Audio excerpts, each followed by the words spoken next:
Don't you dare use our toilet. A failure of a daughter-in-law like you isn't part of the family, and yet, you have the audacity to walk into our house as if it's your right. Such a shameless woman. We provide shelter to an outsider like you, but we didn't hear a single word of thanks. Thank you. What was that? I can't hear you. More importantly, how long do you plan on sitting there? The thought of you, dirty as you are, touching anything in this house, disgusts me. Your filth could spread, even pollute the air. From now on, take a bath outside. That should be good enough for you. But there's no public bath open at this time. What are you talking about? There's a park right over there. It has toilets and faucets, doesn't it? With those words, my mother-in-law locked me out of the house. Let's go back a bit in time. After marrying Mike, and since we both worked, I moved into his parents' house to live with his folks. I used to visit Mike's family home occasionally even before we got married, and each time, my father-in-law would treat me kindly, as if I were his own daughter. Having lost my father when I was young, I thought of my father-in-law almost like my own father. However, just before our wedding, my father-in-law fell ill and had been hospitalized by the time we started living there.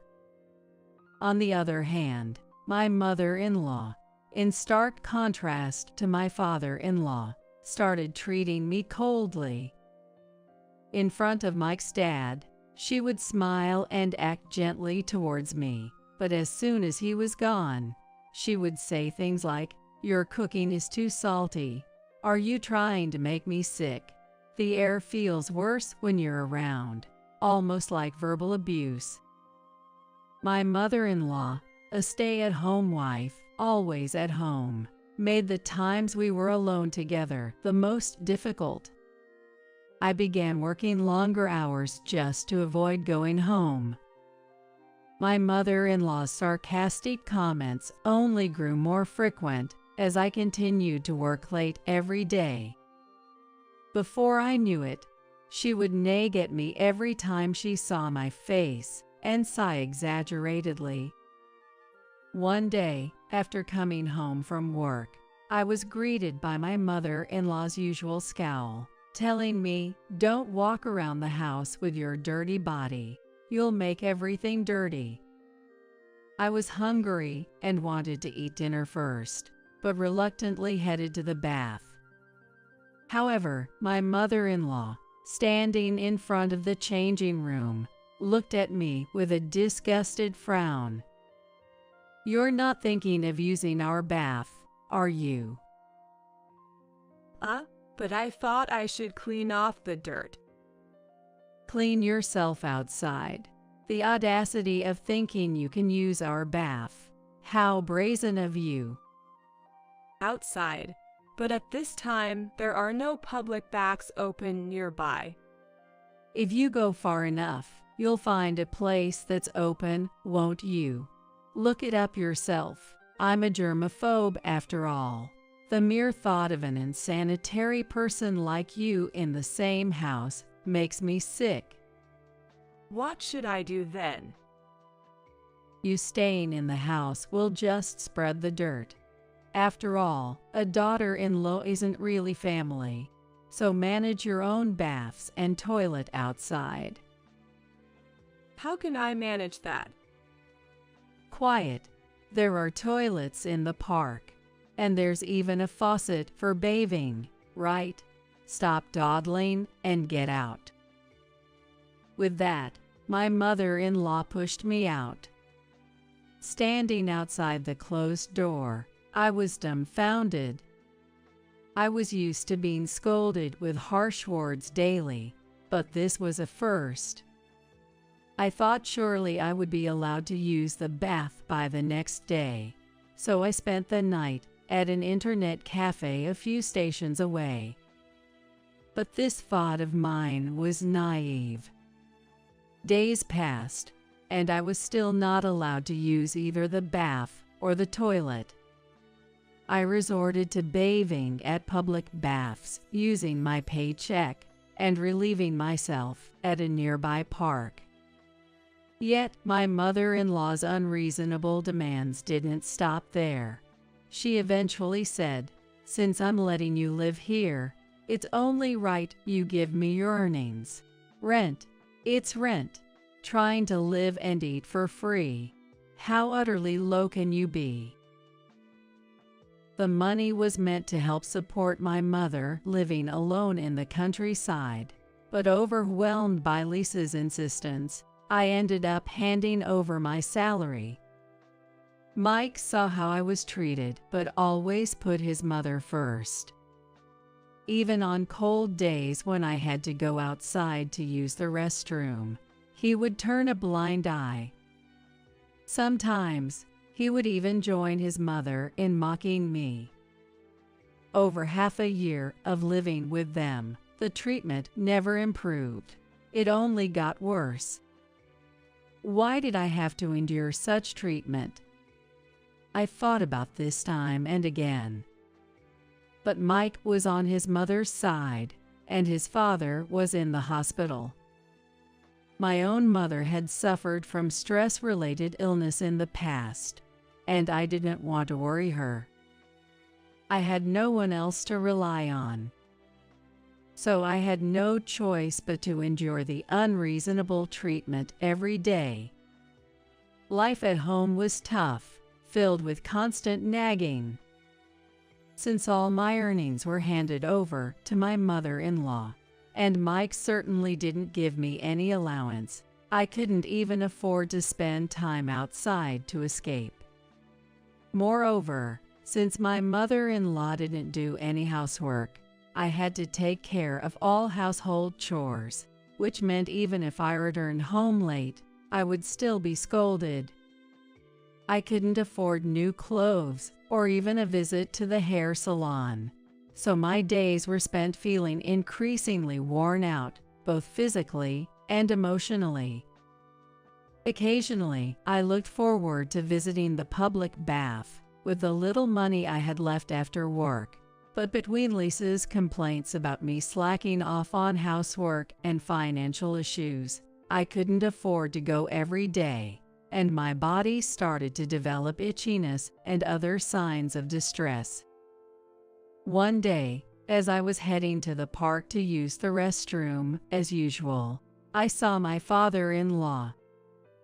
I remembered that he was scheduled to have a day out from the hospital, as his health had improved. I had planned to pick him up later, but it seemed he had managed to come back on his own. With the same kind and unchanged smile, my father-in-law greeted me as if nothing had changed. "Naomi, what are you doing here?" Just going to the restroom. The restroom, the restroom. Don't we have one at home? Is it broken? No, it's not that. Is something the matter? Telling my kind father-in-law about how I've been treated at home would surely worry him. I didn't want to cause him any concern. However, unable to hold it any longer, I ended up telling him everything in a rush. I've been told that I'm not part of the family, so I shouldn't use the toilet or the bath in the house. What? Because Lisa is a germaphobe. She can't stand the idea of someone else, like me, using the toilet or the bath. And Mike hasn't said anything about this. Mike gets along well with his mom, so he hasn't really done anything. I see. With a heavy sigh, my father-in-law apologized to me, saying, "Let's go home together. I'm sorry for everything that has happened." His words nearly made my tightly wound feelings unravel. Holding back tears that threatened to spill, I finished up in the restroom and returned home with him. Once home, my father-in-law gathered my mother-in-law and Mike in the living room. Initially pleased by her husband's return, my mother-in-law was puzzled by his unusual demeanor. I've heard about what's been going on from Naomi. What are you talking about? Don't play dumb. I heard you've been denying Naomi access to our home's toilet and bath because she's not family. Well, that's... And on top of that, you've been taking all of her salary, haven't you? Why would you know that? My mother-in-law glared at me. However, my father-in-law stepped between us, shielding me from her gaze. That's not right. You should be reflecting on how you've treated Naomi.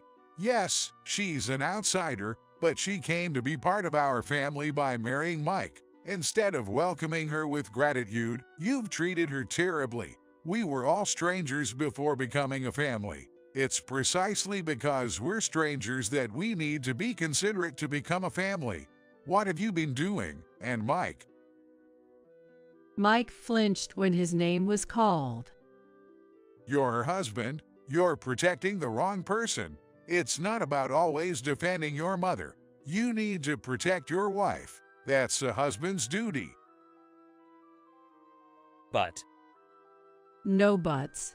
You're an adult, Mike. It's time to start acting like it. Mike, visibly intimidated by his father's calm yet stern demeanor, glanced at his mother.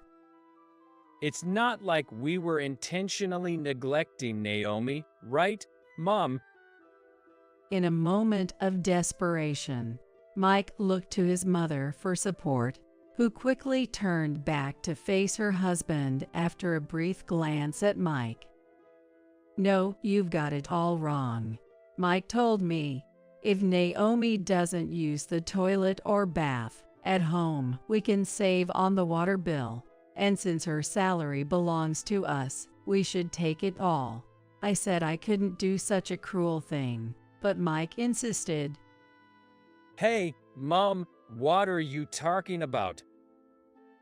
I didn't want to, but I only did it because Mike told me to. Don't make stuff up. It was you who started it, saying you couldn't stand Naomi using the water facilities, and you were the one who first said we could live better if we had free reign over Naomi's salary. Oh, to think you would start saying such things to your own mother. Mike and his mother began to blame each other. I couldn't keep up with what was happening in front of me and could only stare blankly, unable to say anything. They were both insisting they weren't at fault. The friendly rapport they used to share was nowhere to be seen, replaced by ugliness. Next to me, my father-in-law sighed deeply. Enough. I've heard enough of both of your feelings. You're both arguing over who is not at fault without even offering a single apology to Naomi. You should be ashamed. Both of you. Get out of the house right now. Cool off. With that, my father-in-law quickly kicked them out of the house.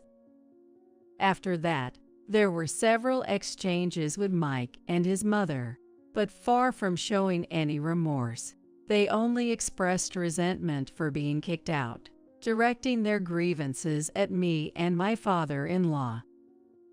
Disgusted with both Mike and his mother, my father-in-law and I decided it was best to divorce and cut ties.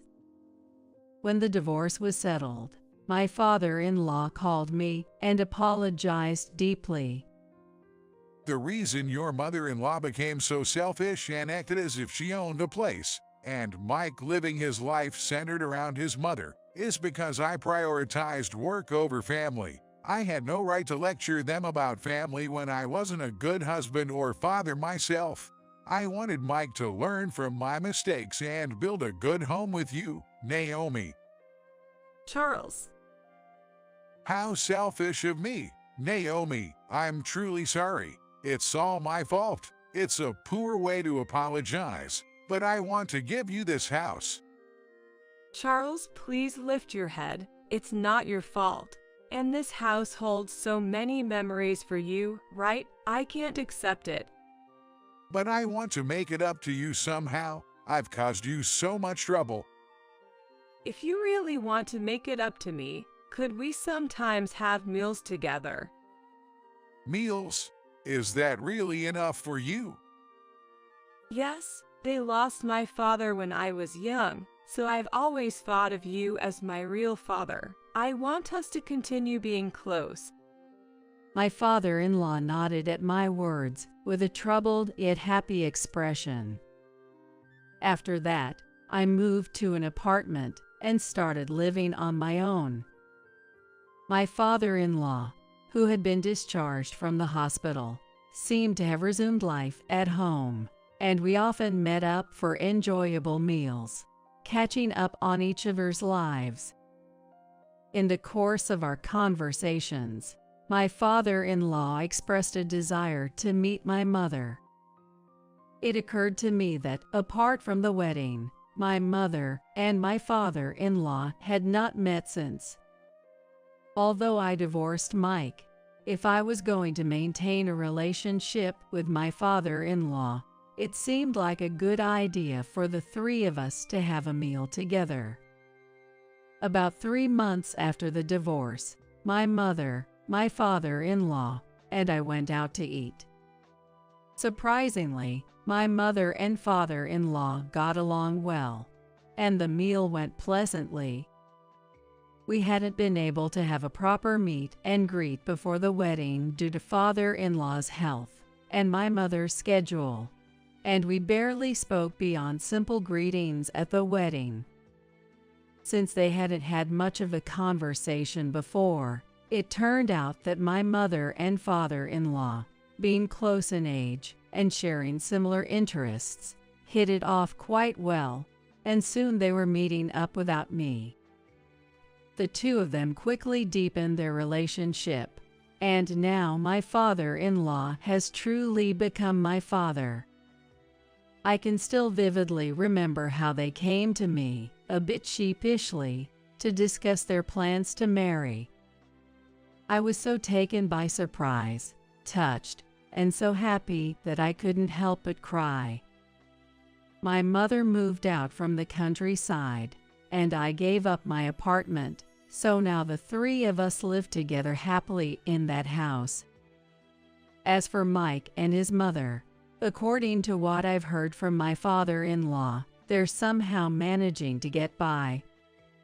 Mike seems to be working hard to support his mother, but their relationship seems to deteriorate day by day due to her constant complaints and unreasonable demands. With me gone, it seems all of Mike's mother complaints have now turned towards him. Recently, overwhelmed by the stress of his job and the strain of living with his mother, Mike quit his job without discussing it with her. She seemed furious with him, but realizing that someone had to work to live, she reluctantly started working. But having been a stay-at-home wife and somewhat naive about the world, she struggles to find a suitable job and keeps quitting soon after being hired. From time to time, my father-in-law receives requests for financial assistance from Mike and his mother, but he has consistently refused them. He tells me and my mother they may be my family from the past, but the family I need to cherish now is this one right here, and he would look at us tenderly as he spoke. Besides, he continued, If there's anything I can teach those two now, it's that they might understand the pain of others through their own hardships. Maybe if they learn to be kinder to people, someone willing to help them will come along. He seemed a bit sad saying this. I, too, think about the future and the hardships it may bring, but I hope to never forget to be kind to others and cultivate a heart that considers others' feelings. I want to build a warm, gentle, and wonderful family like the one my mother and father-in-law have created.